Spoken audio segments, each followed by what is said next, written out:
It was a quiet Friday afternoon in Dallas, Texas, the kind that carried the illusion of calm beneath the surface.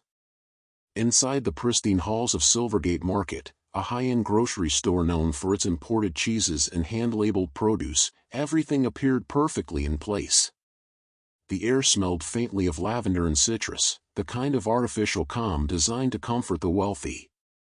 Soft classical music floated through the speakers, as if to remind visitors that this wasn't just a store, it was a curated experience of elegance and exclusivity.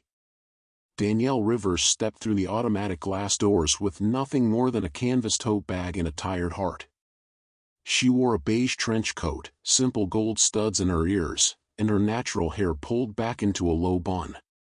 Her face was free of makeup, marked only by the exhaustion of someone who had spent her week fighting through policy debates and political noise. She didn't wear her congressional pin. She didn't need to. Today, she wasn't there as Representative Rivers, just a woman picking up fruit for her mother. But from the moment she crossed the threshold, something shifted. It wasn't loud or obvious, just subtle, yet unmistakable. A woman near the floral display hesitated, clutching her purse a little tighter. A man by the wine aisle glanced over his shoulder once, then again, pretending to be interested in a bottle he'd already passed. Even the store clerk pushing a cart of fresh strawberries seemed to pause mid-step, eyes scanning Danielle from head to toe with a strange mixture of curiosity and caution. Danielle felt it in her chest first, the weight of being watched. Not just seen, but evaluated. Judged. Her hands tightened on the cart's handle, steady but alert. This wasn't unfamiliar. She had felt it in government halls, during interviews, in elevators filled with people who smiled with their mouths but not their eyes.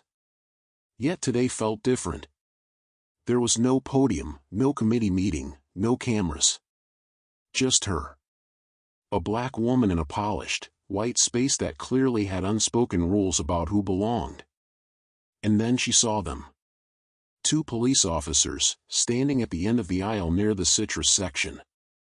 One tall and built like a linebacker, the other younger, fidgeting slightly but eyes locked on her. They weren't moving.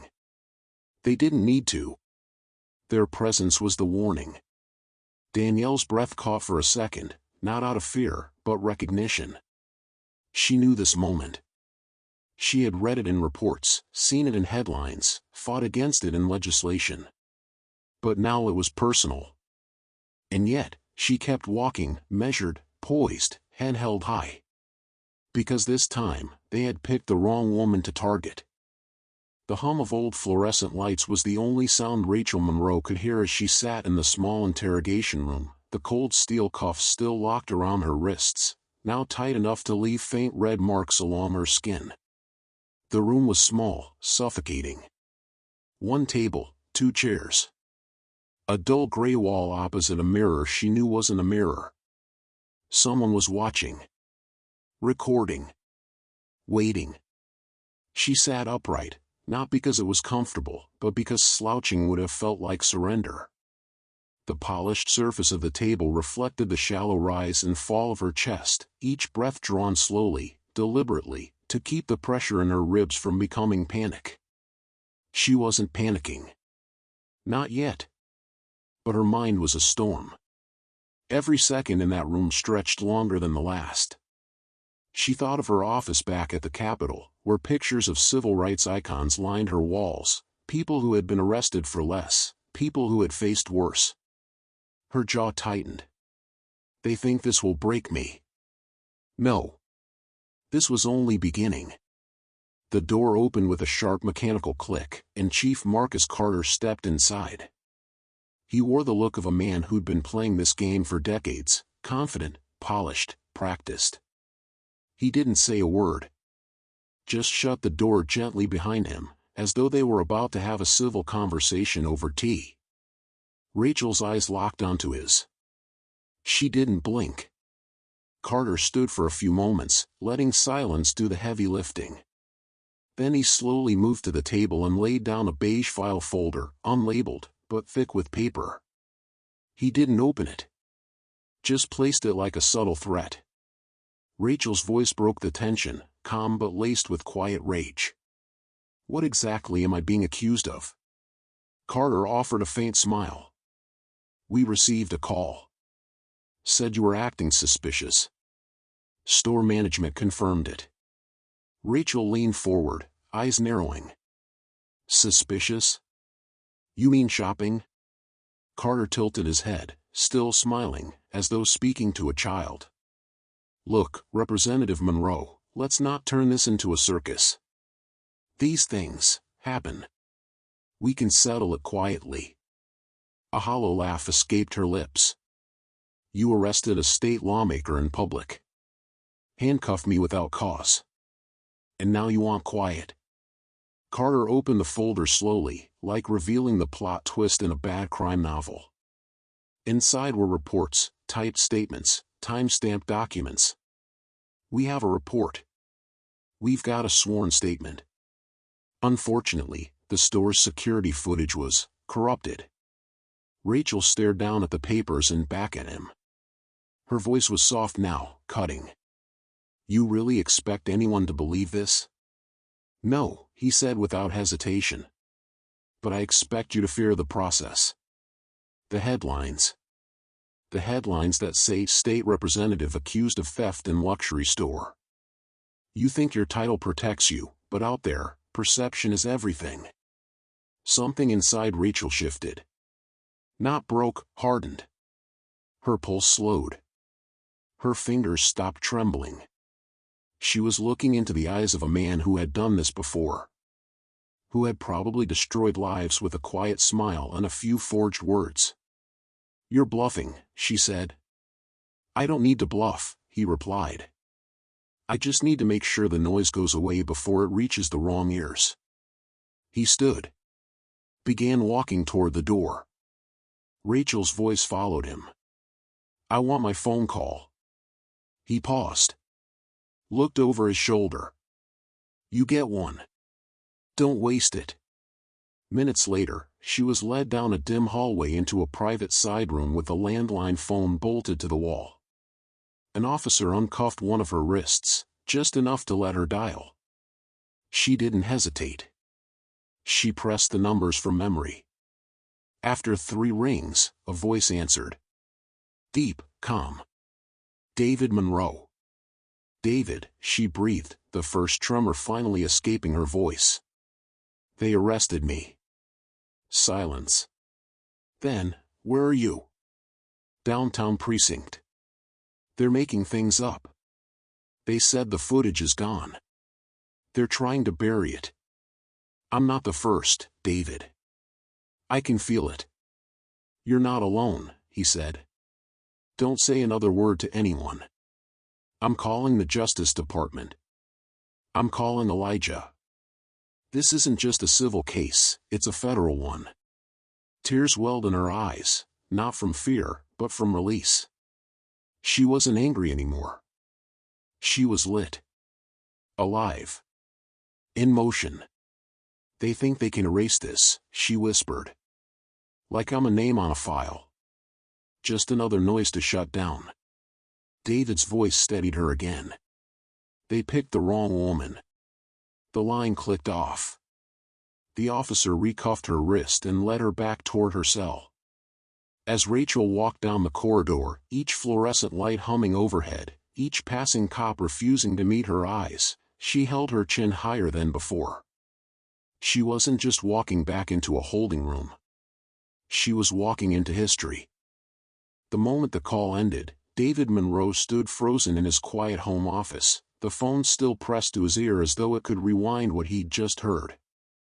But Rachel's voice was gone, replaced by the low hum of silence that filled the room like fog. His hand slowly lowered the phone. His eyes stared ahead but saw nothing.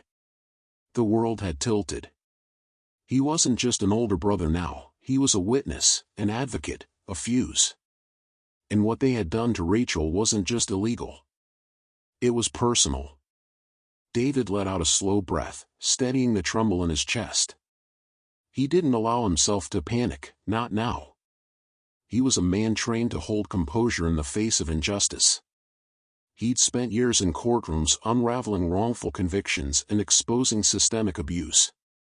But nothing had ever struck him like this. His sister. Cuffed in public.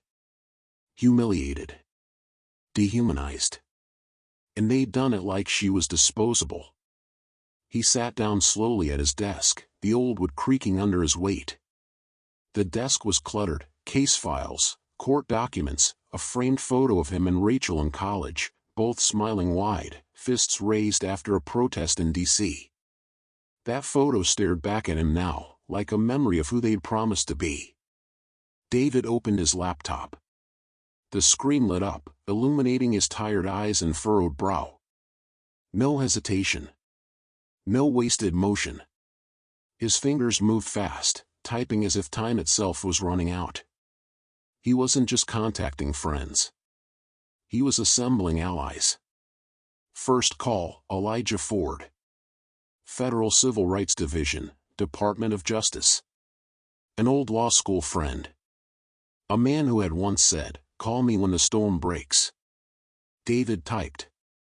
It's breaking. Rachel Monroe was arrested without cause. Footage missing. Local PD already covering tracks. I need federal eyes now. Second message, Naomi Vega. Investigative journalist, no fear, no filters. She'd burned corrupt officials before, and she had the scars to prove it. If anyone could set the city ablaze with a headline, it was her. Text sent. This is big. State Representative Monroe arrested at Westlake. They're burying it. I have witness footage and testimony. Want the exclusive? He didn't wait for replies. He uploaded the raw footage, a shaky but damning clip captured by a teenage girl who had posted it briefly before her account mysteriously disappeared. Rachel's arrest was swift, brutal. Her groceries spilled on the ground. Her voice steady even as the officers manhandled her. David paused as he watched the clip again. The sight of Rachel's face, so composed, so full of fire even as she was dragged into the back of a patrol car, hit him harder than any court verdict ever had. His jaw tightened. His chest burned. He whispered aloud, "They think this will scare her. They think this will scare me." And then his voice dropped lower, dead calm. They're not ready. David switched tabs. He drafted an emergency motion to file at the federal courthouse by morning. Violation of civil rights under color of law. Abuse of process. Destruction of evidence. The language was clinical, but the anger in his hands made the keys shake as he typed. The room around him seemed to grow smaller, quieter, as if holding its breath. Outside, the first winds of a late spring storm stirred the trees. The air pressure dropped. His phone buzzed. Naomi. I'm on it. I want that video. I'll get it on every screen by morning. Elijah. I'm calling in a task force. I trust you. Don't let this go quiet. David closed his eyes. Not in exhaustion, but to focus. He saw his sister, young and fearless, speaking truth on the Capitol steps. He saw their parents, long gone now, who taught them to speak up, even when it hurt. His fists clenched. They weren't just going after Rachel. They were going after everything she stood for. And David knew this wasn't just going to be a lawsuit. This was going to be a reckoning. He stood, tall and still, looking down at the open files on his desk. The law was no longer just a tool. It was his sword. And he was done waiting. The walls of the holding cell were sterile and unfeeling, pale gray, chipped at the corners, and suffocatingly still. A single strip of cold fluorescent light buzzed overhead, flickering every few seconds like it couldn't quite decide whether to stay awake or finally give in. Time moved strangely here. It felt stretched, suspended, like punishment itself was built into the architecture. Rachel Monroe sat on the metal bench, her back pressed against the concrete wall. Her posture was upright, not out of comfort, but defiance. Her breathing was slow, controlled, but every inhale came with the weight of restraint. Rage pressed against her ribs like it was trying to claw its way out. But she wouldn't let it. Not yet. Her wrists ached.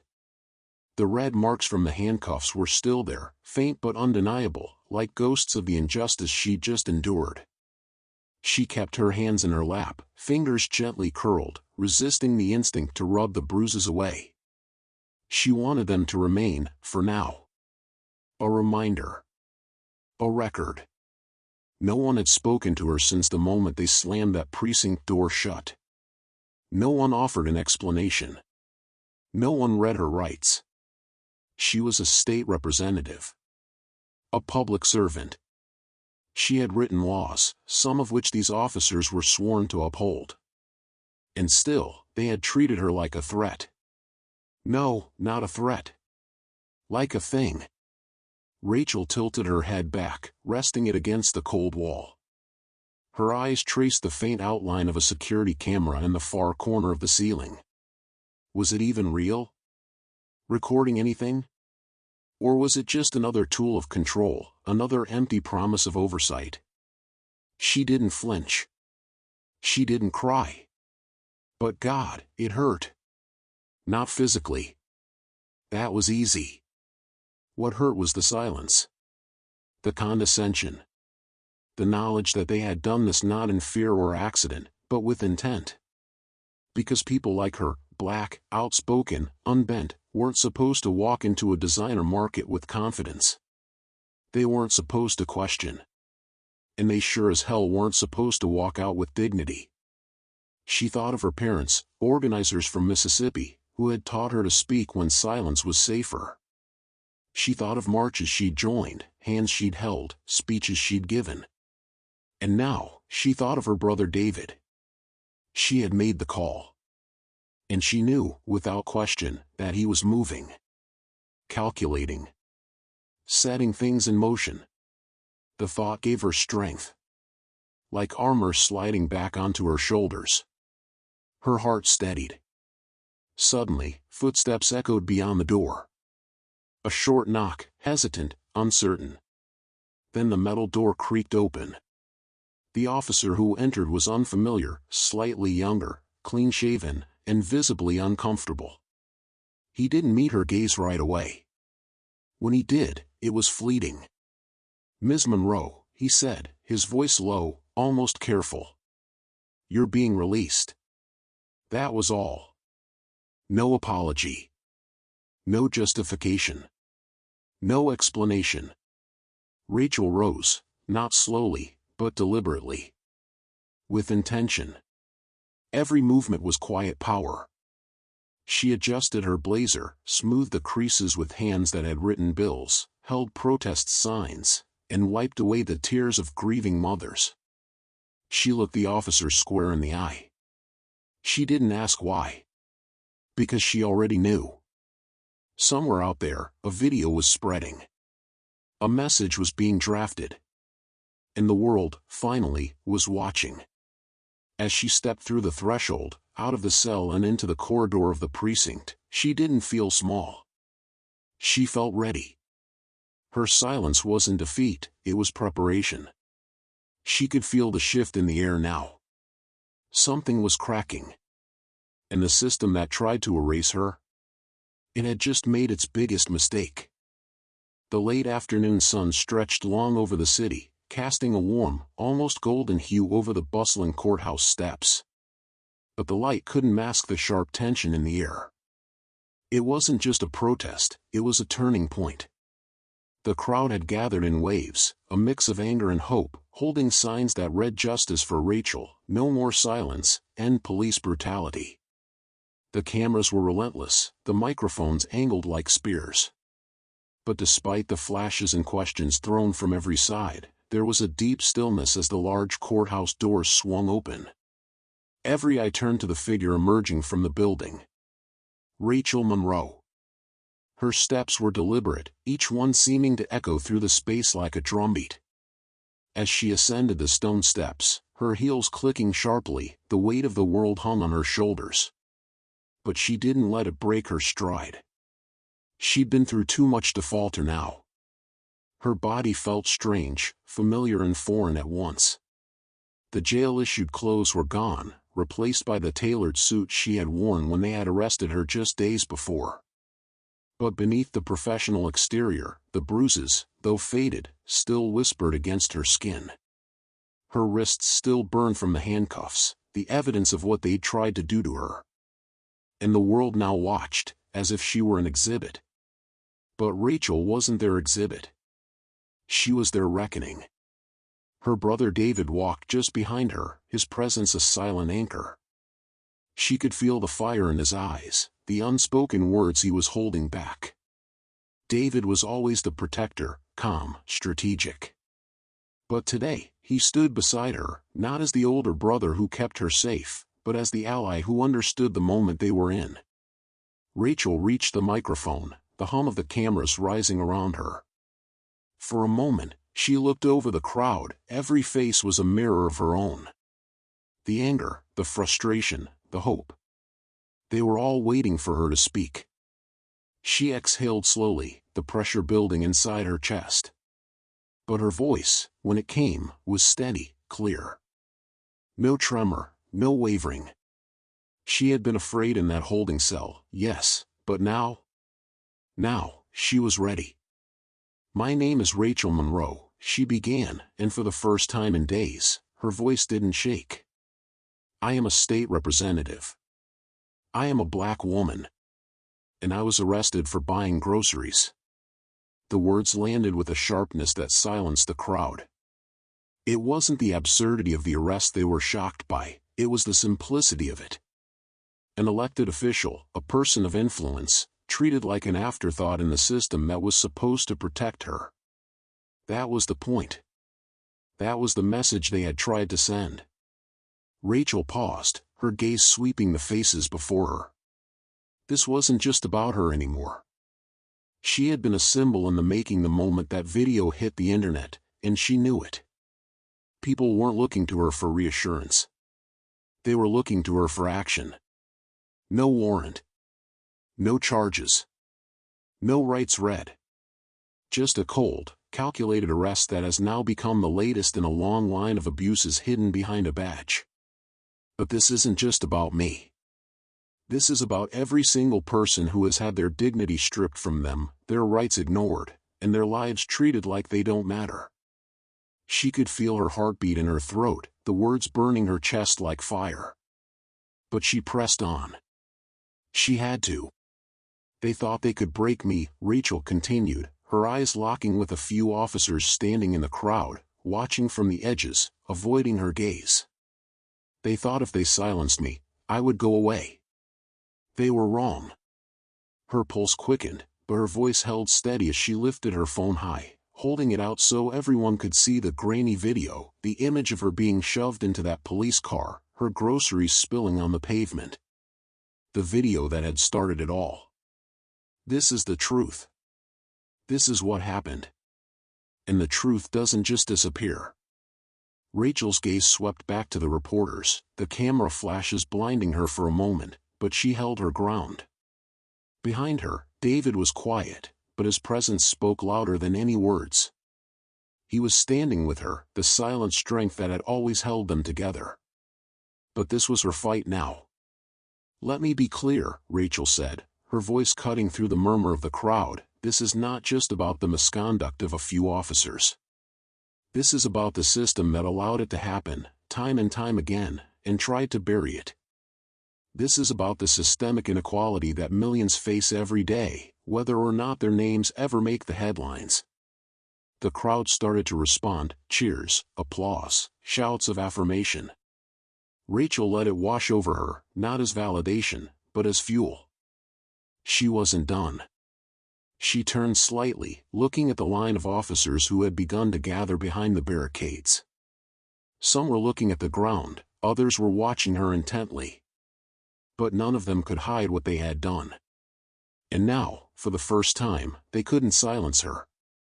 "To those of you who thought you could erase me, who thought you could silence my voice," Rachel said, her words firm, unwavering. "We're just getting started. your silence and your inaction. We're coming for that too. Her words rang out, heavy with purpose. They were no longer just words. They were a promise. A warning. And in that moment, the world changed. The city changed. Rachel Monroe had stepped into a new role, not just as a representative, but as a symbol of resistance, of resilience, and of justice. She didn't smile, but the fire in her eyes was unmistakable. And the world was watching.